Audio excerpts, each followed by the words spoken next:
What is up, people, and welcome back to the channel. So we're in the workshop today and I've done a little bit of work on the Mini, and I didn't really record any of it because I've been off a bit, you know what I mean? I've been off a bit.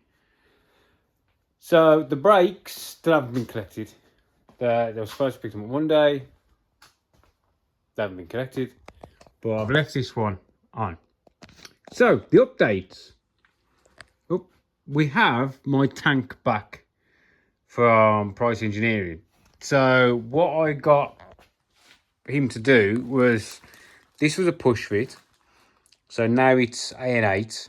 This one is for the overflow, I think, the breather tank. This one goes to there. This one goes to the bottom down there. So that, I put 4 tabs in, look. So we've got 4 tabs for you, because he put these brackets on for me. And then it sits on a bracket. Let me just undo this, because it's not a bracket, it's just this. There is 2 and then red washer things on there. Oh, and you put the drain sump in the bottom for me, that one, because they don't have a drain. So that just sits on there, which takes the load, and then I've got 4 tabs, and that just sits in there. If I can do it there, like that. So that sits there, but I am now possibly regretting my situation. Well, not situation, the positioning of this tank. So basically, if it's there, I'll put it there originally. So get the weight over to the left a little bit because of me being here. But now I've run into a bit of an issue where this gear cable has got to go basically exactly where this tank is. Because if I show you, there's the gear point, there's the tank. It's basically in line with that tab. So now what I'm thinking is move it as far left as I can, where I can still get this fitting on, and that bottom plug is for the power steering. So it needs to be, you know, it'll probably be like there, which is near enough the centre mass of the car. And then I can use this tab here, open it up to take that nut. Then that is basically a straight shot to, from this one, sorry. It's basically a straight shot to this. Because, yes, it's a little bit offset, but you have to allow for this. Yeah? So now I'm thinking, yes, I'll put all that work into this tank, but I'll leave these tabs on here for now.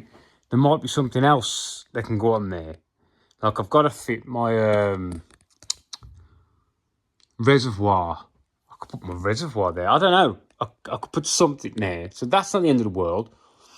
So all I have to do is make 4 new tabs and a new one of them. That will probably either stay or get cut out. I'm not sure, but it can live there for now. So this, I think, is going to more or less go there. Yeah? Somewhere around about there-ish. But obviously it'll be straight, not leaning. So then it will be more central of the car.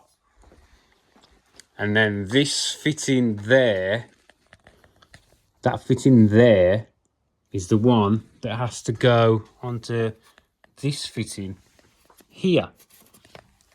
So I'll just make sure that that fitting has got enough space to get a 90, a 45, something on it. And also that temperature sensor has got to be able to get the right kind of fitting on it. Well, the plug on it. You know what I mean? These are all things I'm having to look at. Even though I had completed it and it was fitted. And as soon as I fitted it, I was like, I'm not sure about that now. So yeah, that's that. The seat, I've made seat rails. Now these are slightly different to anything I've done before. Well, they're similar to one car I did. I made a black cage for a Mini Sprite. So the way I've worked out this one is this bar here, instead of going straight the way back, it kicks up.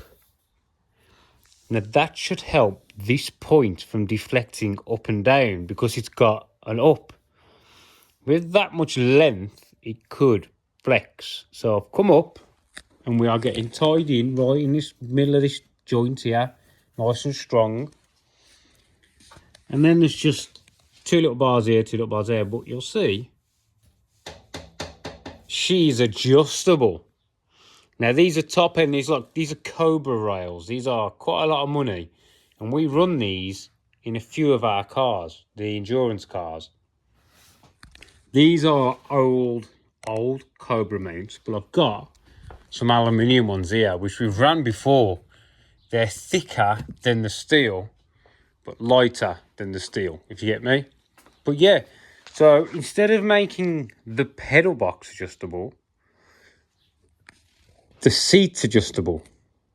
Can I go out? No, I can't, can I? You know what I mean? And it does move. So it goes, that is all the way back because we're on our cage. Yeah. And then if I just pull the lever, we've got quite a lot of movement now, you know what I mean?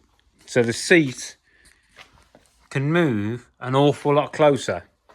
And then once the column's been set up, the column can be moved as well. So if I put this all the way back and get in. Yeah. I can't even reach where the pedals are now. Yeah. So once I've got the supporting for your feet, and you do want a little bit of a bend in your legs anyway, you know, I'm allowing for somebody who's probably 5 inches taller than me. I'm 5'6", 5'7". So this will take over a 6 foot person. Or it'll take a really, really tiny person. Yeah? So, yeah. Seat is in. It's solid. It's slightly out. It needs a bit of manoeuvring over at the rear. But I waited until I got the new rails. So that tank's doing made in house leaning like that. See, that's where it is. I thought, that'd be sweet there. I thought, ideally, the gear cable needs to go there. And then we're on to pedal box, and that's one of my air jacks. So that is about where I want my pedal box to be.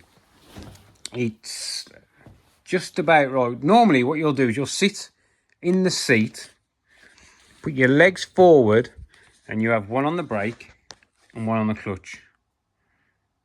It looks a bit odd like that, but if I put that there, if I look you right down the shaft, this, see, I am pretty much dead straight because you want this leg to put as much pressure on that brake pedal as possible. So you need it straight, you get me? So that's normally where they are. And then you can just sort of, once your feet are up a bit higher, you can get in for your vroom, vroom, vroom, and all that kind of shit, you know what I mean? So what we did with this is, can you see the M10 bolts? These two, sorry. Well, there's 6 of them. Yeah? 1, 2, 3, 4, 5, 6. They initially started off as M8s. The hole was like 8.75. So I drilled and reamed them to 10 mil. Then I put the aluminium plate in the milling machine over there, clamped it straight to the bed. Used the DROs and drilled and tapped the bolt holes precise than that. Just literally went on and just went in. All the bolts just dropped in lovely. So now that plate, I need to come up with some sort of framework that holds the pedal box. Then it's going to get, the box will get my trick, you know, where I put a 10mm on the one end side, a 16mm insert threaded bung welded in. And then this is going to have 6 M10 countersunk bolts in it. So technically you could reposition that pedal box on that aluminium plate. I could drill another hole, because I set it back a bit. You've got more space if you need to. Air jack, no idea. No idea, it's just sitting there. It can go there, or it can come into this corner here. Well, I've got 3 of them, one for there, one for there, and the back one is going to go here. So that is another thing we've got to work out, because the bracing for the pedal box, I'm tempted to come straight over to there. So then that leaves me a little area there for the air jack, but there'll be no top support. But if I put it, oh, hang on, oh jeez, if I put it here, yeah, I can top support off this roll cage bar, and it's not going to be in the way. It's nowhere in the way, so I can either put it there or up there. But if it's there, it's right in the way for the box section to come across. Do you know what I mean? This is all daft stuff I'm thinking about as I'm doing it, because you know, I'm trying to look at usability, serviceability and function. Ideally, these could do with being a bit further forward because of the weight, but I can't see that being an issue. So yeah, that's about where I am. Tank is in. Technically in the wrong place, but it's in. So yeah, I spent a few hours making them, welding them in, and then realising I didn't want it there. And pedal box, I made that plate, put it all together. So that's one of my subscribers sorted me out that master cylinder. That's an AP racing one, and these are 2 Tillington ones, and this is the Woolwood pedal box, which is really good. We use a lot of the Woolwood stuff, and it is tidy box. I just need to work out how to get a throttle cable attached to that pedal, or I'm gonna have to spend a load of money on the linkage for it. So yeah, that is about it. Steering wheel, pop, pop, pop, pop. Yeah. Well, that is the update. So I've got to redo my tank mounts, modify that one tank mount for the gear selector cable, which I think is going to be better. If the oil tank's in the middle, it's even weight. Do you know what I mean? It's not gaining any left or right. Yes, being on the left would offset my weight a little bit, but it's that far forward, it's not really going to make a difference because it's too close to the front axle. If it was here, that would be ideal, but it's not. So I'm very tempted to now move that over into the middle. It's only a few tabs, they're not the end of the world. Move it over, make a new center support and tie that in somewhere. Don't get me wrong, the tabs would hold it, because the way Price Engineering did, instead of having one tab in the middle for the tank to mount, it's got 2. So it's holding it square, if you get me, it's separating the load. So that is it, really. I can't do anything on the back until I got the diffuser off me, mate. Can't finish any more on the brakes because I haven't got the calipers. I want the calipers before we proceed with the steering arms. And we need to crack on with the air jacks. Apart from that, we're just laughing at me. Yeah, well then, that is it. That is the update. And I hope you enjoyed it. Yeah, that's it. Can't think of anything else. Well then, catch you later, people. See you in the next one. Bye.